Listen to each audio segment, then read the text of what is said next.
بسم الله الرحمن الرحيم والعاديات ضبحا فالموريات قدحا فالمغيرات صبحا فأثرن به نقعا فوسطن به جمعا إن الإنسان لربه لكنود وإنه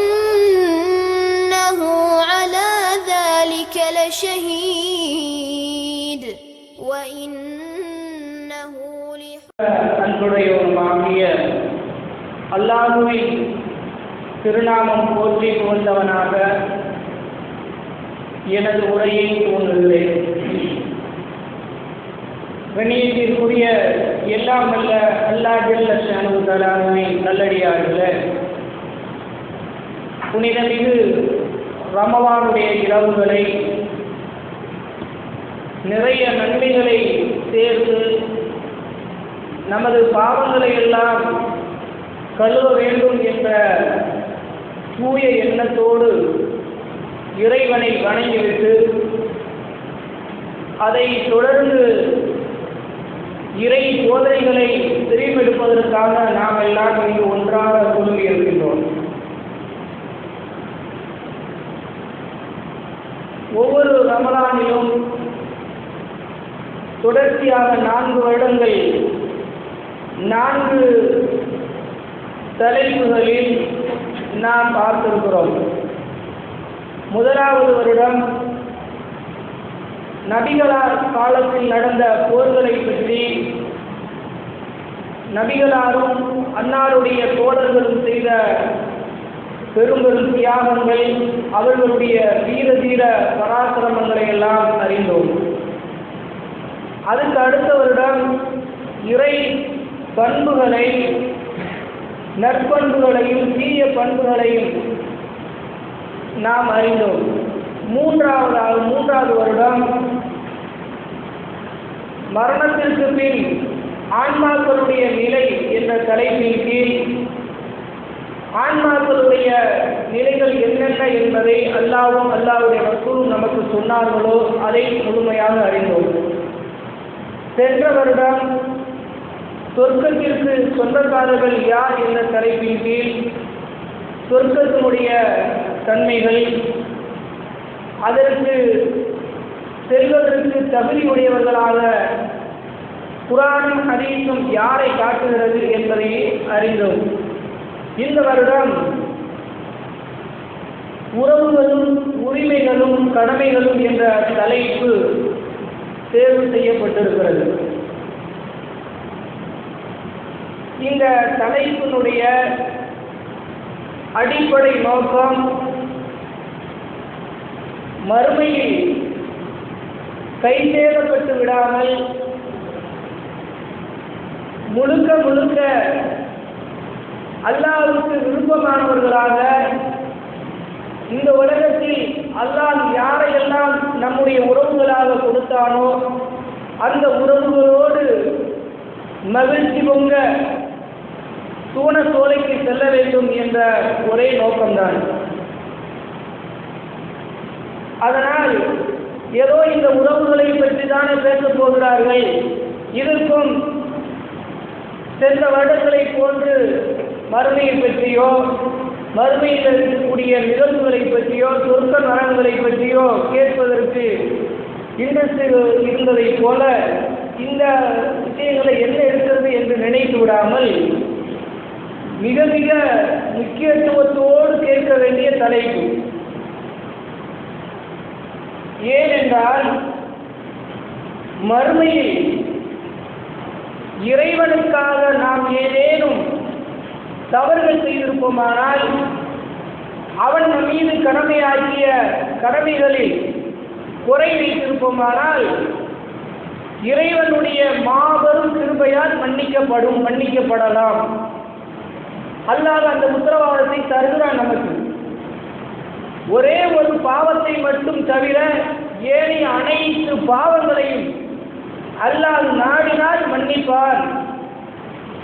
அதோடு மட்டும் இல்லாமல் அவனுடைய பாசத்தினுடைய மன்னிக்கும் தன்மையினுடைய விசால தன்மையை மிக பிரம்மாண்டமாக அல்லாஹ்வுடைய தூதர் அவர்கள் நமக்கு சொல்லி காட்டியிருக்கிறார்கள். ஆனால் உறவுகள் விஷயத்தில் ஏதேனும் பிழைகள் செய்து அவர்கள் விஷயத்தில் பாவத்தை சம்பாதித்து மறுமையில் போய் நிற்போமானால் அந்த உறவுகள் மன்னித்தாலே தவிர நமக்கு விமோசனமே இல்லை. நமக்கு சொர்க்கத்துக்கு நிகர பதிலாக வேறொரு இருப்பிடத்தை நாமளாக நம்முடைய இஷ்டப்படி தேர்வு செய்தவர்களாக மாறிவிடுவோம். அதனால இந்த உறவுகளை பற்றி அல்லாஹ்வும் ரசூலும் எதையெல்லாம் நமக்கு வலியுறுத்தி இருக்கிறார்களோ அதை அப்படியே பேணி அதிலிருந்து அச்சம் பெறாமல் நம்முடைய வாழ்க்கை அமைத்துக் கொள்வோமானால் மிக பாக்கியசாலிகள் நாம் தான். ஆனால் அதுல கோட்டை விட்டுட்டு அல்லாஹ்வே என்னைய மன்னிச்சுட்டு போய் மறுமையில் நின்றான் அல்லாஹ் ஒரு காலம் மன்னிக்க மாட்டான். ஏனென்றால் மார்க்கத்தில் பாவங்களை இரண்டாக பிரித்து கடமைகளை இருவகையாக பிரித்து உரிமைகளையும் இருவகையாக பிரித்து அல்லாஹ் ரப்பல் ஆலமீன் கொடுத்திருக்கிறான். இந்த மார்க்கத்தில் தனித்தனியாக பிரிச்சுட்டான். ஒரு வகை என்ன, அல்லாஹ்வுக்கு செய்ய வேண்டிய உரிமைகள், அல்லாஹ்வுக்கும் நமக்கு மத்தியில் இருக்கிற உரிமை ஒன்று, அதோடு சேர்ந்துதான் தூதருக்கும் நமக்கு மத்தியில் இருக்கிற உரிமை ஓடி வந்துவிடும். இரண்டாவது உலக மனிதர்களோடு நம்முடைய உரிமைகள், அதே போல அல்லாஹ்வுக்கு நாம் செய்ய வேண்டிய கடமைகள், அதோடு சேர்த்து அல்லாஹ்வுடைய தூதருக்கு நாம் செய்ய வேண்டிய கடமைகளும் ஓடி வந்துவிடும். இன்னொரு வகை அல்லாஹ் மனிதர்களுக்கு நாம் செய்ய வேண்டிய கடமைகள் என்ன என்று மனிதர்களுக்கு செய்ய வேண்டிய கடமைகளை ஆக்கியிருக்கிறார்கள். அதே போல மனிதர்களுக்கு செய்ய வேண்டிய கடமைகளில் ஏதாவது கோளாறு நிகழுமானால் அவர்கள்தான் அதற்கு பொறுப்புதாரிகள். அதனால ரொம்ப கவனமாக நம்முடைய உறவுகள் எங்கெங்கு இணைந்து கிடைக்கிறது, அந்த உறவுகளுக்குரிய உரிமைகள் என்ன, அந்த உறவுகளுக்குரிய கடமைகள் என்ன, அந்த கடமைகளில் தவறினால் என்னென்ன பின்விளைவுகள் ஏற்படும் என்பதை ஒவ்வொன்றாக அறிய இருக்கிறோம். அதுல நமக்கும் அல்லாஹ்வுக்கும் மத்தியில் உரிமை என்ன, அவனுக்கும் நமக்கு மத்தியில் உள்ள உறவு என்ன, ஒட்டுமொத்த மனித இனத்திற்கும் படைத்தவனுக்கும் மத்தியில் ஒரு மிக ஆழமானது ஒரு உறவு இருக்கிறது. அந்த உறவில் விரிசல் ஏற்பட்டால், அந்த உறவில் சரியாக புரிதல் இல்லாட்டி மிகப்பெரிய கைதலுக்குரியவர்களாக மாறி போவார்கள். அல்லாஹ் அதிலிருந்து நம்மளை காப்பாற்றிருக்கிறார். அதை நபிகள் நாயகம் ஸல்லல்லாஹு அலைஹி வஸல்லம் அவர்களுடைய காலத்தில் நடந்த ஒரு சம்பவம் நமக்கு விளக்குகிறது. நபிகள் நாயகம் ஸல்லல்லாஹு அலைஹி வஸல்லம் அவர்களும் முஆத் இப்னு ஜபல் ரலியல்லாஹு அவர்களும் ஒரு பிரயாணத்தில் போய் கொண்டிருக்கிறார்கள். மிக அருகாமையில் பக்கத்துல பின்னாடி வாகனத்தில் உட்கார்ந்து இருக்கிறார் முஆத் இப்னு ஜபல். யா முஆத் அப்படின்னு கூப்பிடுறாங்க ரசூலுல்லாஹ். முஆத் ரலியல்லாஹு அப்படியே இங்கதான் யா ரசூலுல்லாஹ் இருக்கிற என்று சொல்லுகிறாரு. கொஞ்ச நேரம் அமைதியாக அப்படியே போகிறாரு. அப்புறம் கொஞ்ச நேரம் கூட போயிட்டு யா முஆத் அப்படின்றாங்க.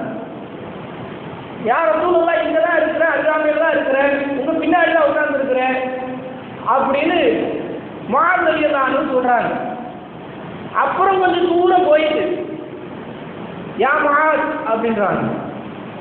அப்ப யா ரசூலுல்லாஹ் நான் இங்கதான் இருக்கிறேன், ஏனென்றால் சொல்ல போகிற விஷயத்தை முஆத் ரொம்ப கவனமாக கேட்டுக்கொள்ள வேண்டும். கவனங்கள் சிதறி ஏதோ தானே என்று கேட்டுவிடாமல் இருப்பதற்காக ரசூல் ஸல்லல்லாஹு அலைஹி வஸல்லம் முஆத் ரலியல்லாஹு அன்ஹுடைய ஒட்டுமொத்த கவனத்தையும் சிந்தனையும் தன் பக்கம் திருப்பிவிட்டு இப்ப கேள்வி கேட்கிறார்கள். அல்லாஹ்வுக்கும் அடியானுக்கும் உள்ள தொடர்பு என்ன தெரியுமா? அல்லாஹ் அடியானுக்கு செய்ய வேண்டிய கடமை என்ன? அடியான் அல்லாஹ்வுக்கு செய்ய வேண்டிய கடமை என்ன? ரெண்டு கேள்வி கேட்கிறாங்க. ஒண்ணு, அல்லாஹ் அடியார்களுக்கு செய்ய வேண்டிய கடமை என்ன? அப்புறம் மாறுதான் சொல்றாங்க, அல்லாஹ்வும் அவனுடைய தூதரும் தான் அறிந்தவர்கள். அப்பொழுது சொல்கிறார்கள், அல்லாஹ் அடியார்களுக்கு செய்ய வேண்டிய கடமை தனக்கு இணை வைக்காமல் வருகிறார்களே மறுமையில் அவர்களுக்கு சொர்க்கத்தை வழங்குவது, நரகத்தை விட்டு காப்பது. அடியார்கள் அல்லாஹ்வுக்கு செய்ய வேண்டிய கடமை என்ன? அப்பொழுது ரசூல் ஸல்லல்லாஹு அலைஹி சொல்றாங்க, அல்லாஹு வ ரசூலுஹு அலம், அல்லாஹ்வும் அல்லாஹ்வுடைய ரசூலும் தான் அறிந்தவர்கள். அப்பொழுது ரசூல் ஸல்லல்லாஹு அலைஹி வஸல்லம் பதில் சொல்கிறார்கள், கேள்வி அவங்க தான், பதில் அவங்க தான் சொல்றாங்க, அல்லாஹ்வுக்கு யாதொன்றி இணை வைக்காமல் இருப்பதுதான் அல்லாஹ்வுக்கு அடியான் செய்கிற கடமை. இதுதான் உறவு. படைத்தவன் ரப்பு, படைக்கப்பட்டவன் மனிதன். அவனுடைய அற்பத்திலும் அற்பமான ஒரு படைப்பு என்பதை மனிதன் உணர்ந்து தெரிந்து அதன் அடிப்படையில் இந்த உலகத்தில் வாழ்ந்து கொள்ள வேண்டும். அதுதான் இறைவனுக்கு இவன் செய்ய வேண்டிய கடமை. அதுலதான் எல்லாமே ஓடி வந்துருது. அல்லாஹ்வுடைய பெரிய மாபெரும் அருளால் அந்த பாவமான காரியத்தை விட்டு தூய்மைப்படுத்தப்பட்டவர்களாக, அந்த பாவமான கொடிய பாவத்தை விட்டு அப்புறப்படுத்தப்பட்டவர்களாக அல்லாஹ் நம்மை ஆக்கியிருக்கிறான். ரசூல் ஸல்லல்லாஹு அலைஹி வஸல்லத்துக்கு என்ன நாம் செய்ய வேண்டிய தொடர்பு இருக்கிறது, உரிமை இருக்கிறது? ஏன்னா அது ஒரு தாட்டை முடிச்சுருவோம். ரசூல் ஸல்லல்லாஹு அலைஹி வஸல்லம் அவர்களுக்கு நாம் செய்ய வேண்டிய கடமை ஒன்னே ஒன்று தான், நிறையாவெல்லாம் இல்லை. ரசூல் ஸல்லல்லாஹு அலைஹி வஸல்லத்தை அப்படியே அச்சரம் பிசகாமல் பின்பற்றணும். இன்னொன்று, அவர்களுடைய பெயர் கேட்டால், ரசூல் ஸல்லல்லாஹு அலைஹி வஸல்லம் நம்மிடத்துல சிலதை கேட்டிருக்கிறார்கள். மற்றவர்கள்லாம் நம்மிடத்து அவர்கள் நமக்காக பல்வேறு தியாகங்களை செய்திருந்தாலும் நம்மிடத்திலிருந்து நன்றி கடனாக அவர்கள் எதிர்பார்ப்பது ஒரு சில விஷயங்களை. அதில் ஒன்று, அவர்களுடைய பெயரை கேட்டால் தலவாத்து சொல்வது. ரெண்டாவது, வசிலா என்ற ஒரு பதவியை இறைவன் அவர்களுக்கு மறுமையில் தருவதாக இருக்கிறான். அந்த பதவியை எனக்காக கேளுங்கள். அப்படி கேட்பீர்களானால் அதற்கு நன்றி கடனாக மறுமையில் உங்களுக்கு நான் பரிந்துரை செய்வேன். ரசூல் ஸல்லல்லாஹு அலைஹி வஸல்லம். இந்த ரெண்டும் போக உலகத்தில் நிறைய மனிதர்களோடு வாழ்ந்து கொண்டிருக்கிறோம். இப்ப இவர்களுக்கும் நமக்கு மத்தியில் உள்ள இந்த உறவை யார் கொடுத்தது? ஃபர்ஸ்ட் ஆணிலிருந்து வாருங்கள். இந்த உறவை யார் கொடுத்தது? தகப்பன் என்ற உறவு, தாய் என்ற உறவு, மகன் என்ற உறவு, மகள் என்ற உறவு, அண்ணன் தம்பி என்ற உறவு, அக்கா தங்கை என்ற உறவு, மனைவி என்ற உறவு, மனைவியோடு சேர்த்து மனைவியுடைய தங்கச்சிமார்களுடைய மச்சினிச்சி உறவு, மச்சன்மார்கள் உறவு, பக்கத்து வீட்டுக்கார உறவு, ஒரே சொந்த உறவு, சொந்த நாட்டு உறவு, இப்படி உறவுகள் படர்ந்து ஆரம்பம் போல் விருச்சமாக இருக்கிறது. இந்த உறவுகளை எல்லாம் கொடுத்தது யார்? ஒரு கருவறைக்குள் வருவதற்கு முன்னால் இந்த உறவுகள் எல்லாம் நமக்கு தெரியுமா? ஆழமே வருஷத்தில் இருந்தோமே, ரூபாக கிடந்தோமே, அப்பொழுதெல்லாம் இந்த உறவுகள் நமக்கு இருக்கிறது என்று யாருக்காவது தெரியுமா? யாருக்குமே தெரியாது. தனி மரமாக இந்த உடலே அல்லாமல் வெறும் ரூகாக உயிராக கிடந்த நாம் அல்லாஹ்வுடைய மாபெரும் அருளால் கருவறைக்குள் வைத்து கொஞ்சம் கொஞ்சமாக இந்த உடலை வடிவமைத்து அதற்குள் ஊதுகிறான். ஊதும் பொழுதே ஒரு உறவு உண்டாகிறது. அதற்கு பேர் அரபியில் ரஹ்ம் என்று சொல்வார்கள். ரஹ்முடைய உறவுகள் கருவறைக்குள் வந்தோமே, அந்த பெண்ணிலிருந்து அப்படியே உருவாகிற உறவுகளுக்கு பூரா அர்ஹாம், அரபியில் ரஹ்ம் அர்ஹாம், இப்படி ஒரு உறவு. அது வருவதற்கு காரணமாக இருந்தாரே, ரூகாக இருந்தோ, ரூக அல்லாஹ் கொண்டு வந்து ஊதுகிறார். அதை ரொம்ப தெளிவாக விளைவிக்கணும். விந்துவும் பெண்ணுடைய சினை முட்டையும் சேர்ந்து உருவாவது உயிரல்ல. அது இந்த உடலுக்கு தேவையான இந்த ஜீன்கள், இந்த உடலில் இருக்கக்கூடிய செல்கள் உருவாகித்தான் வருகிறது.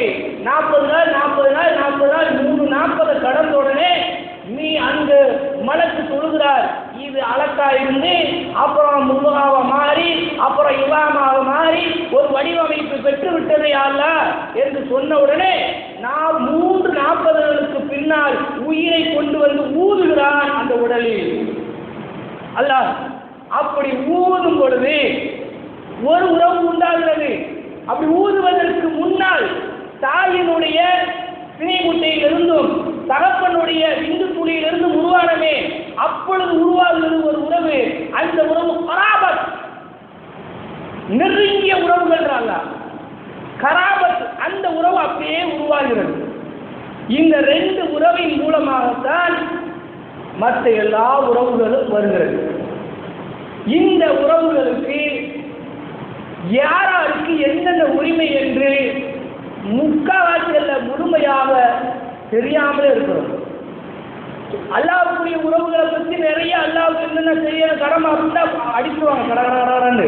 அல்லாஹ்வுக்கு என்னப்பா தேன் அப்படின்னா சொல்லுதா, நோம்பு, சக்காத்து, ஹஜ்ஜி, குர்ஆன் ஓதுறது, திக்ர் செய்யறது எல்லாம் தெரியும். தாய்க்கு என்ன செய்யணும், என்ன சோறு போடணும், வேற என்ன செய்யணும், தாய்க்கு என்ன கடமை இருக்கிறது, தாய்க்கு புள்ள செய்ய வேண்டிய கடமை என்ன, அதெல்லாம் என்ன வயசாகி போனால் சோறு போடணும்.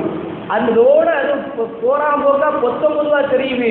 திருமறையில் அது வலியுறுத்தப்பட்டிருக்கிறதெல்லாம் மேம்போக்கான விஷயமாக சொல்ல தெரிந்து வைத்திருக்கிறோம்.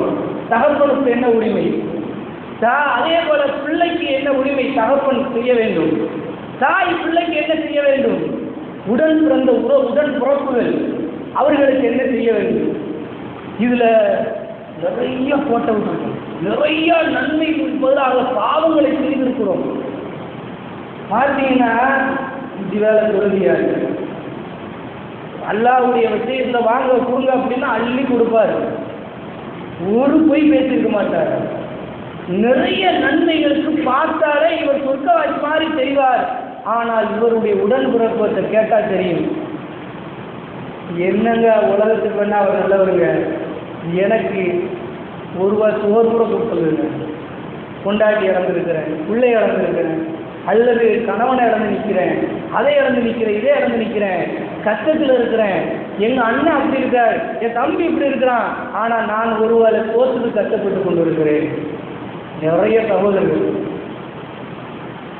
வெளியில் பார்த்தீங்கன்னா அப்படி பகட்டாக மார்க்கத்தில் அப்படி ரொம்ப பிடிப்புள்ளவராக இருப்பார். வீட்டுக்கு போனால் மனைவி ஓடு ஒப்பாரி வைப்பாங்க. என்னங்க இருந்தாலும் கட்சி பெரிய பிரச்சனையாக கிடையாது. எப்போ பாரு அது இதுன்றாரு, ஆனால் வீட்டுக்கு தேவையான ஒன்று வாங்கி போடலாங்க. ஒரு பருப்பு காட்டா 3 நாளைக்கு ஒரு கழிச்சு தான் அது வாங்குறாரு. அதுவும் 30 தடவை சொல்ல வேண்டியதாக இருக்குது மனைவி. தாய்க்கு அதெல்லாம் தாண்டி செஞ்சு கொண்டு இருக்கிறோம். அதனால அல்லாஹ் ரப்புல் ஆலமீன் தான் இந்த உறவை கொடுத்தவன்.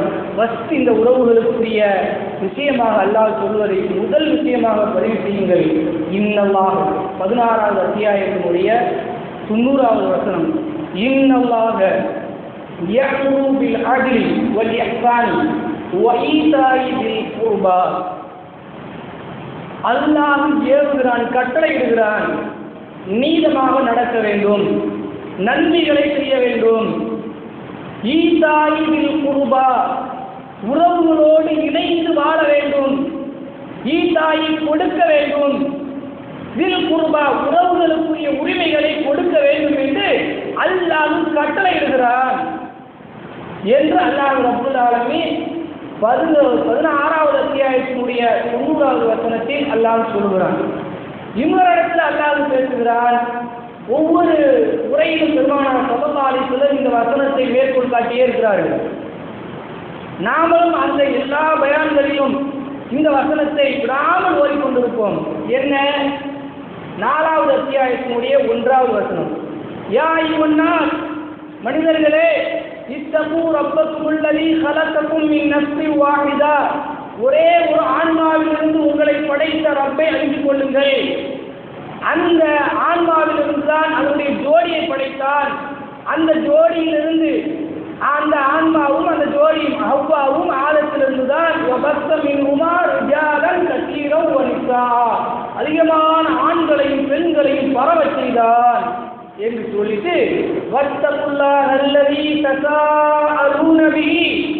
எதை கொண்டு ஒருவருக்கொருவர் அல்லாஹ்விடத்தில் முறையிடுவீர்களோ அந்த அல்லாஹ்வை அஞ்சிக் கொள்ளுங்கள்.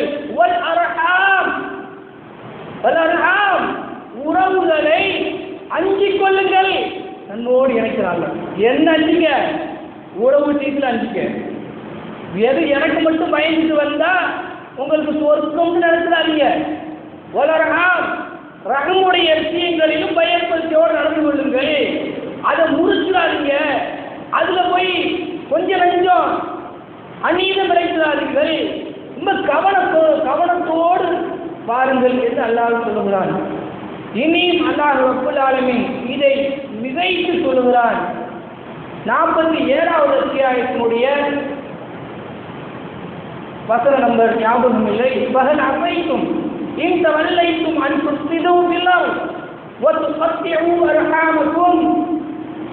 நீங்கள் புறக்கணித்து பூமியிலே குழப்பம் செய்ய வேண்டும். குழப்பம் செய்து அருகாம்களை அருகாமக்கும் உங்கள் உறவுகளை துண்டிக்க முயல்கிறீர்களோ என்று அல்லாஹ் ரப்பல் ஆலமீன் கடுமையான காட்டத்தோடு ஒரு கேள்வி எழுப்புகிறான். அதனால ரொம்ப கவனமாக இருக்க வேண்டும். உறவுகளோடு இணைந்து வாழ வேண்டும். உறவுகள் விஷயத்திலே அஞ்சிக் கொள்ள வேண்டும். உறவுகளை துண்டிப்பதற்கு முயலவே கூடாது. எந்த உறவாக இருந்தாலும் உறவுகளை துண்டிப்பதற்கு அனுமதியே கிடையாது. இப்ப நபிகள் நாயகம் ஸல்லல்லாஹு அலைஹி வஸல்லம் அவர்கள் எப்படி இதை சொன்னார்கள்? நபி ஸல்லல்லாஹு அலைஹி வஸல்லம் அவர்கள் சொல்லுகிறார்கள், ஒரு இடத்துல இப்படி அவையில் உட்கார்ந்து இருக்கிறாங்க, மஸ்ஜித் நபவியில வராங்க. அபு அய்யூப் அல் அன்சாரி ரலியல்லாஹு அன்ஹு அவர்கள் அறிவிக்கிறார்கள், ஒருத்தர் அவர் பேர் அந்த ஹதீஸ்ல வரல, அந்த புகாரில் வரக்கூடிய செய்தி வந்த உடனே கேள்வி கேட்க ஒரு நபர் ஓடி ரசூலாட்ட கேட்கிறார், யா ரசூலல்லாஹ் அக்பர்னி, எனக்கு ஒரு விஷயத்தை சொல்லுங்க, ஐயதுக்குல் ஜன்னா, நான் சொர்க்கத்துக்கு போறதுக்கான ஒரு காரியத்தை எனக்கு சொல்லுங்க அப்படின்னு. உடனே கூட இந்த சஹாபாக்களுக்கெல்லாம் மாலவு என்ன ஆட்சி வருது, என்ன ஆட்சி, சம்மந்தம்லாம் ஓடி சொர்க்கத்துக்கு போறதுக்கா ஒரு விஷயத்தை சொல்லுங்கன்னு கேட்கிறாரு, என்ன நாளுக்கு ஆகி போச்சு அப்படின்னு சொன்னாங்க. அப்புறம் ரசூல் ஸல்லல்லாஹு அலைஹி வஸல்லம் புரிந்து கொண்டு இவருக்கு ஏதோ தேவை ஏற்பட்டிருக்கிறது போல என்று சொல்லிட்டு சொன்னார்கள், தஅபுதுல்லாஹ், அல்லாஹ்வை வணங்கு, வலா துஷ்ரிகு பிஹி ஷைஆ, அவனுக்கு யாதொன்றையும் இணை வைக்காத, வ துகீமுஸ் ஸலாத், தொழுகை நாட்டு, வ தூதுஸ் ஸகாத், ஜக்காத்தை கொடு என்று சொல்லிட்டு வ தஸூலுல் அர்ஹாம் ரகம், ரெண்டு வார்த்தை வருகிறது, நீ உறவுகளோடு இணைந்து வாழும் என்று சொல்றாங்க. இங்க பாருங்க, சொன்ன எல்லாமே கடமைகள், நாலுமே கடமை. தஅபுதுல்லாஹ், அல்லாஹ்வை வணங்கு, வலா துஷ்ரிகு பிஹி ஷைஆ, அவனுக்கு யாதொன்றையும் இணை வைக்காத, துகீமுஸ் ஸலாத், தொழுகை நாட்டு, வ தூதுஸ் ஸகாத், ஜக்காத்தை கொடு, வ தஸீலு ரகம், ரகமோடு இணைந்து வாழு. எதோட இணைக்கிறாங்க ரசூல் ஸல்லல்லாஹு அலைஹி வஸல்லம்? இது ரொம்ப முக்கியம். கருவறை சொந்தங்களோடு இணைந்து வாழு என்று சொல்கிறார்கள். இனி உச்சபட்சமாக இந்த ரகமை பற்றி ரசூல் ஸல்லல்லாஹு அலைஹி வஸல்லம் அவர்கள் சொல்கிறார்கள், கலகல்லாஹுல் கல்க, படைப்புகளை எல்லாம் படைத்து முடித்த பொழுது, எப்ப ஆதம் அலைஹிஸ்ஸலாம் அவர்களை படைத்து, ஹவ்வா அலைஹிஸ்ஸலாம் அவர்களை படைத்து, ஏன்னா இறுதியாக அவங்களை முடிக்கிறது தானே, அதுக்கு முன்னாடி எல்லாமே சொர்க்கம், அதுக்கு முன்னாடி மலக்குமார்கள், ஜின்கள், இந்த பூமிக்காகத்தான் உருவாக்க போறோம்னால இப்படி எல்லாத்தையும் படைச்சு முடிச்சுட்டு, நம்மளை எல்லாத்தையும் படைச்சு முடிச்சுட்டு அல்லாஹ் ரப்பல் ஆலமீன் நிற்கும் போது ரஹம் இருந்தது. அதை வருகிறாங்க ரசூலுல்லாஹ், அந்த அரிசியுடைய காலை குடித்து கொண்டு ரஹம் துடித்து கொண்டிருந்தது. ரஹம் தான் இந்த உறவுகள் துடித்து கொண்டிருந்தது. அப்ப கேட்டது, யா அல்லாஹ், என் விஷயத்துல என்ன முடிவு செய்திருக்கிறாய்? படைப்பெல்லாம் படைச்சு முடிஞ்சுட்ட, ஆதத்துக்கு எல்லாரும் கற்றுக் கொடுத்துட்ட, எல்லாம் முடிஞ்சிருச்சு, என் விஷயத்துல என்ன முடிவு செஞ்சிருக்கிற என்ற உடனே அல்லாஹ் ரப்பல் ஆலமீன் சொன்னானாம், உன்னோடு இணைந்து வாழ்பவர்களோடு நான் இணைந்து வாழ்வேன். உன்னோடு துண்டித்து வாழ்வனோடு நான் துண்டித்துக் கொள்வேன். உன்னோடு இணைந்திருப்பவனோடு நான் இணைந்திருப்பேன். உன்னோடு துண்டித்துக் கொள்பவரோடு நான் துண்டித்துக் கொள்வேன். ரஹ்மு சொல்லலாம், பலா அப்படியே அல்லாஹ் நடக்கும். கேட்டு அல்லாஹ் சொன்னான், போதுமா உனக்கு போதுமா, என்னுடைய அந்த வார்த்தை உனக்கு போதுமா என்று அல்லாஹ் அந்த ரஹ்மத்தை பேசுகிறான். ரஹ்மு பலா போகும்போது திரும்போது என்று நாம் எல்லோருமே சொல்லிட்டு வந்திருக்கோம். நம்முடைய தாய் அவங்க தாய், நம்முடைய தாய், நம்முடைய அந்த இரத்த பந்த உறவுகளுக்கு எல்லோருக்கும் ஒப்புதல் அளித்து விட்டு வந்திருக்கிறோம். எல்லாம் நமக்கு அல்லாஹ் உத்தரவாதம் கொடுத்திருக்கிறான். நாம் இந்த உறவுகளோடு இணைந்து வாழ்ந்தால் அல்லாஹ் நம்மோடு இணைந்து வருவான். நாம் இவர்களை துண்டித்தால் அல்லாஹ் நம்மோடு துண்டித்துக் கொள்வான் என்று சொல்லி இருக்கிறான். அதை ஒத்திருக்கிறோம். நாம் பலான் சொன்னது யாரு? நாம் ஒத்திருக்கிறோம். எல்லோருமே கருவறை சொந்தத்தை பெற்றுப்பவர்கள் யார் யார் என்று விலாவரியாக பார்த்திருக்கிறோம். ஃபர்ஸ்ட் நாம் எல்லோரும் கருவறை சொந்தம் கராபத்துகளுடையவர்கள். இந்த ரெண்டு உறவுகளுக்கு நாம் சொந்தக்காரர்கள். நாம் அல்லாஹ்விடத்தில் எப்படி அல்லாஹ் தான் நம் இறைவன் என்று ஒப்புக்கொண்டு வந்திருக்கிறோமோ, அதே போன்று நாம் எல்லாம் அல்லாஹ்விடத்தில் அந்த அரசுடைய காலை பிடித்துக் கொண்டு கதறி கொண்டு கேட்டோம், யா அல்லாஹ் எங்களுடைய இந்த உறவு விஷயத்தில் என்ன சொல்லுகிறாய் என்ற போது அல்லாஹ் நம்மிடத்துல சொன்னான், அந்த திருமா வசலக்கி உன்னோடு இணைந்து வாழ்வதோடு நான் இணைந்து வாழ்கிறேன். உன்னோடு துண்டித்துக் கொள்வதோடு நானும் துண்டித்துக் கொள்கிறேன் என்று அல்லாஹ் சொன்னான். காலு பலா, அந்த ரகங்கள் எல்லாம் சொல்லிச்சு பலா ஆமாம் அப்படியே நடக்கும் என்று சொல்லுச்சு. இப்ப எங்க மிஸ்டேக் இருக்கு? ஒத்துக்கிட்டு வந்திருக்கிறோம். ஆனால் ஒத்துக்கொண்டு அதன்படி நடக்கிறோமா? இனி நபிகள் நாயகம் ஸல்லல்லாஹு அலைஹி வஸல்லம் அவர்கள் ரத்திர சுருக்கமாக சொன்னார்கள், லா யதுகுலுல் ஜன்னத ஃபாசிவுன், உறவுகளை முறித்து வாழ்வோர் சொர்க்கமே நுழைய மாட்டான், சொர்க்கமே போக மாட்டான் என்று சொன்னார்கள். அதனால ரொம்ப கவனத்தோடு நம்முடைய இந்த பணியை மேற்கொள்ள வேண்டும். அதில் மறுமையில் கை சேதப்பட்டு நிற்கக்கூடிய ஒருத்தரை அல்லாஹ் நமக்கு அறிமுகப்படுத்துகிறான். மற்றவர்களுக்கெல்லாம் தனித்தனியாக இருக்கிறது. பொதுவாக ரசூல் ஸல்லல்லாஹு அலைஹி வஸல்லம் அவர்கள் இந்த மனிதர்களுக்கு செய்ய வேண்டிய கடமைகளையும் உரிமைகளையும் கொடுக்காதவர்கள் என்ன நிலைக்கு ஆளாக இருக்கிறார்கள் என்றால் இவர்களுக்கு பேர் தான் முஸ்லிம். தமிழ் அரபில முஸ்லிம்னு சொல்லுவாங்க, தமிழ்ல சொன்னால் ஓட்டாண்டி ஒண்ணும் இல்லாதவங்க, ஒட்டு கோவணம் கூட இல்லாத ஓட்டாண்டி. ஏன்னா அங்கே நிற்க போகிறதே ஒட்டு கோவணம் கூட இல்லாம தான். அந்த மாதிரி ஒட்டு கோவணம் கூட இல்லாத ஒண்ணுமே இல்லாத ஓட்டாண்டி. ரசூலுல்லாஹ் சொல்றாங்க, மல் முஃப்லிஸ் என்றால் யாருக்கு உங்களுக்கு தெரியுமா?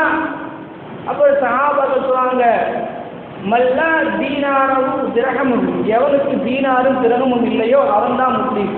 அதான நம்மளுடைய பாஷையில் யார் ஒன்றும் இல்லாதவர்கள், யார் பரம ஏழை அப்படின்னு கேட்டால், எவருக்கு காசு இல்லையோ, எவருக்கு வீடு இல்லையோ, எவருக்கு கார் இல்லையோ, பைக் இல்லையோ, ஆடை இல்லையோ, உணவு இல்லையோ, தண்ணி இல்லையோ, இதுக்கெல்லாம் யார் சிரமப்படுகிறார்களோ இவர்கள் நம்முடைய பார்வையில் ஒன்றுமில்லாதவர்கள் அப்படின்னா சஹாபாக்கள் நினைத்து சொல்கிறார்கள். அந்த கால காப்பினுடைய பேர்கள் தான் திரகமும் தீனாரும். தீனாரும் திரகமும் எவர்களிடத்தில் இல்லையோ அவர்கள் எல்லாம் முஃப்லிஸ்கள், ஒன்றுமில்லாதவர்கள் என்று சொன்ன உடனே ரசூலுல்லாஹ் சொல்றாங்க, இல்ல மறுமையில் அல்லாஹ்வுக்கு செய்ய வேண்டிய கடமைகளை எல்லாம் செய்து நன்மைகளை வாரி கொண்டு வருவார்கள். தொழுகையா ஒரு பெரிய மலையளவு, நோம்பா பெரிய மலையளவு, ஹஜ்ஜா அது செஞ்சிருப்பார்கள், ஜக்காத்தா தான தர்மமா, குர்ஆன் ஓதுறதா, இப்படி அல்லாஹ்வுக்கு செய்ய வேண்டிய கடமைகளை எல்லாம் செய்து நிறைய நன்மைகளோடு பூரிப்போடு சொர்க்கம் நமக்கு உறுதி என்ற பெரிய பெருமகளோடு பெருமிதத்தோடு வருவார்கள். அப்படி வந்து நிற்கும்போது என் விஷயத்துல ஓகே, அதோட பட்டாது. என்ன இது உனக்கு எனக்கு நடந்த ஒப்பந்தம், மனசெல்லாம் 2 ஒப்பந்தம் ரூஹ்கிட்ட அல்லாஹ் கேட்டு வாங்கியிருக்கிறான். ஒன்று என்ன, அவன்தான் இறைவன் என்று ஏற்று அலஸ்து ரப்பிக்கும், நான் உங்கள் இறைவன் இல்லையா என்று கேட்டால் காலு பலா ஆமா என்று சொல்லி வந்திருக்கிறோம். இன்னொன்று கேள்வி, நாமளா போய் கேட்டது, அது அல்லாஹ் நம்மள கேட்டது. நம்மெல்லாம் போய் அடுத்தோடைய காலை பிடிச்சிட்டு கேட்டது, எங்களோடு இணைந்து வாழலாட்டி நீ துடிச்சுக்கல சொல்லியிருக்கான். எங்களோட என்னை துடிச்சா நீ அவர்கள் அல்லாஹ் துடிச்சுக்கிறோம்ல சொல்லியிருக்கான். இப்ப உங்கள் உறவு விஷயம் இருக்கிறது, மற்ற மனிதர்களுக்குரிய உரிமைகள் கடமைகள் இருக்கிறது. அவர்கள்லாம் வாருங்கள், ஒவ்வொன்றாக எடுத்து போட்டா தாய் தகப்பன் பிள்ளை அண்ணன் தம்பி பக்கத்து வீடு ஜாரிகள் குருபா நெருங்கிய பக்கத்து வீட்டிலேயே கராபத்துடைய பக்கத்து வீட்டுக்காரர்கள், கராபத்து இல்லாத பக்கத்து வீட்டுக்காரர்கள், ஒரு தெருவுக்காரர்கள், ஒரு ஊர்க்காரர்கள், இப்படி ஒரு பெரிய நீண்ட பட்டியல் மக்கள் வந்து நிற்பார்கள். இருக்க நன்மைகளை பூரா அல்லாஹ் வாரி வாரி அவர்களுக்கு கொடுத்து கொண்டே இருப்பான். ஒரு கட்டத்தில் இவரிடத்தில் பால் நன்மையும் இல்லாமல் போயிடும். அப்போ கூட விடமாட்டாங்க. பாருங்க, அல்லாஹ் ரப்புல் ஆலமீனுக்கு செய்ய வேண்டிய ஒரு தொழுகலாக்கி கூட அல்லாஹ் மன்னிச்சிடலாம். அதுதான் தொழுகா முற்றாங்க இல்லை, ஆனால் இவர்கள் விடமாட்டார்கள். வந்து நின்றுட்டு எனக்கு கொடுக்கக்கூடிய உரிமையை கொடுக்கல. என்ன, இன்னைக்கு தாய், இன்னைக்கு தகப்பன், இன்னைக்கு அண்ணன் தம்பி, இன்னைக்கு இந்த உறவுகள் எல்லாம் ஒரு கஷ்டம் என்றால் ஓரளவு ஓடி வந்து உதவலாம். ஆனால் மறுமையில் இவர்கள் உதவ மாட்டார்கள். உதவலாட்டி கூட பரவாயில்லை, நன்மை இல்லை சரி விட்டுவோம் அப்படின்னு நினைக்க மாட்டாங்களா? மாறாக இன்னும் நிறைய இருக்கிறது. அவர்கள் இருக்கிறார்கள், அவர்களுக்குரிய உரிமைகளுக்கு கடமைகள் என்ன, அவர்களுக்கு செய்த பாவங்கள் என்ன, அவர்களுக்குரிய தண்டனை என்ன. அப்படி என்றால் அவர்கள் செய்த பாவத்தை தூக்கி நம்ம மேல சுமத்தி அல்லாஹ் ரப்புல் ஆலமீன் பாவிகளாக மாற்றி விடுவான். யார் மாற்ற போறது? இந்த ரஹ்முகள், இந்த பராபத்துகள் மாற்றி விட்டார்கள்னா பெருமிதத்தோடு நன்மையை சுமந்து போனவன் கருகருக்கு வெடவெடத்து கை சேதப்பட்டு புலம்பி என்னடா இப்படி ஆகி போச்சு என்று பாவத்தை சுமந்துட்டு போக வேண்டியதான்.